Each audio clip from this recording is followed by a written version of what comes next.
15 ways to become a millionaire by age 50, or early. 1. Start early. This will surprise no one. But if you want to achieve a millionairehood as early as possible, you'll want to start saving and investing as early as possible. After all, if you're hoping to retire early at 55, your money will have only 15 years to grow if you start saving and investing at 40. But it will be 25 years if you start at 30. 2. Invest meaningful sums.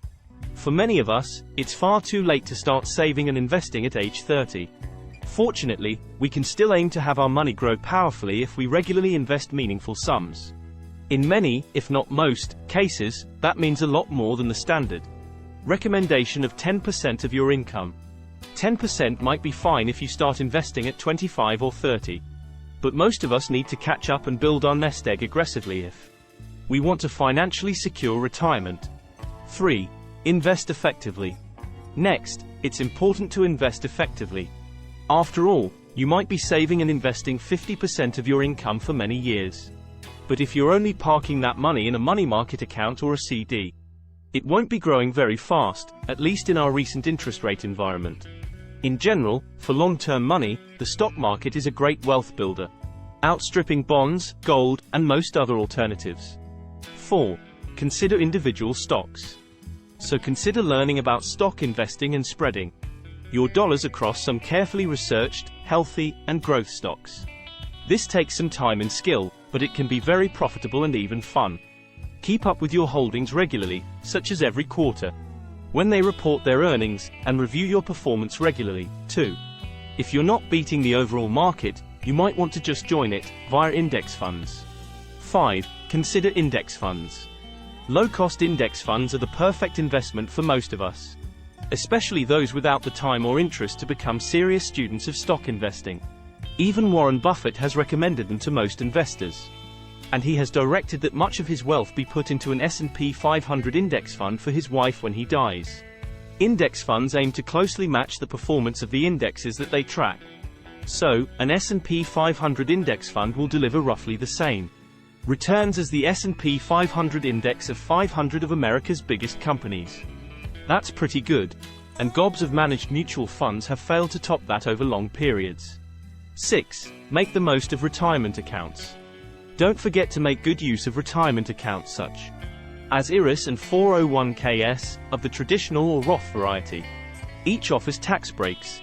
Traditional IRAs and 401ks take pre-tax contributions, lowering your taxable interest up front, while Roth accounts accept post-tax money, offering tax-free withdrawals in retirement but no upfront tax break. Note that 401ks often feature matching funds available from your employer. If yours does, max that out, as it's free money. 7. Live below your means.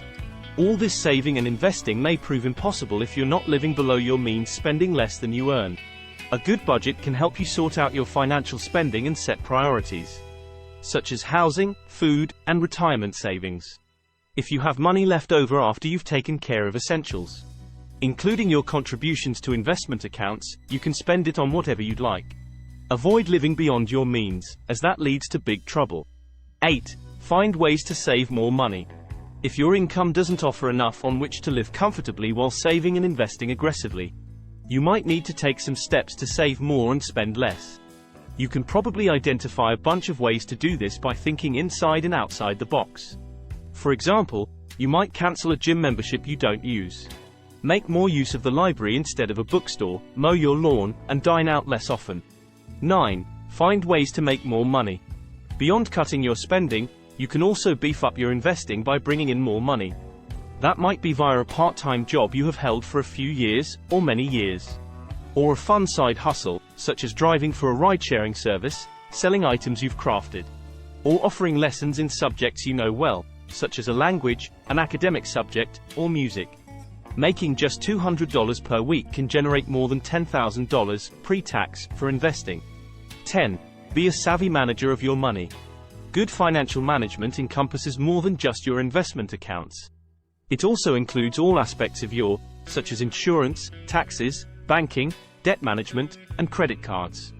With insurance, for example, you should look for lower-cost insurance policies every year or two, as your lowest-cost insurer today may not be your lowest-cost one in the future. Consider raising your deductibles on policies, too. As long as you'll still be able to pay them if needed. Millionaires today routinely make savvy financial moves, such as not buying new cars until they need them, shopping with coupons, and living in smaller homes than they can afford. 11. Keep learning as you go. By now, you may have realized that for the best results in your financial life, you want to keep learning. The more you learn about investors, perhaps by reading up on great investors and how great companies became great, the better your investment results may be. The more you keep up with changing tax rules, the more you may be able to save on taxes. Every dollar saved over the years can mean more contributions to your investment accounts, helping them grow faster. 12. Keep up with your holdings. Once you're invested in stocks, you'll ideally want to keep up with your holdings. You can do so every quarter at earnings report time, and you can also just occasionally look up news stories on the companies in which you've invested. 14. Rebalance your portfolio occasionally. It's often smart to rebalance your portfolio now and then. You may, for example, have a desired asset allocation mix, with, say, 70% of your portfolio in stocks, 5% in cash, 20% in bonds, and maybe even 5% in cryptocurrency. Cryptocurrencies, such as Bitcoin, are rather complex. So be sure you understand them fairly well before investing any meaningful sum.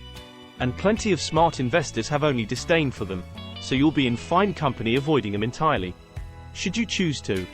If, after a year or two, your different asset classes have grown at different rates so that you're now, say, 80% in stocks, 5% in cash, 10% in cryptocurrency, and 5% in bonds, you would rebalance by selling some stocks and cryptocurrency and buying some bonds to restore your desired mix. 15. Be patient and stick to your plan. The last, and perhaps most important, step toward becoming a millionaire by age 50, or any age, is simply sticking with your plan. It's very easy to get discouraged and give up, as we humans tend to do with all kinds of things.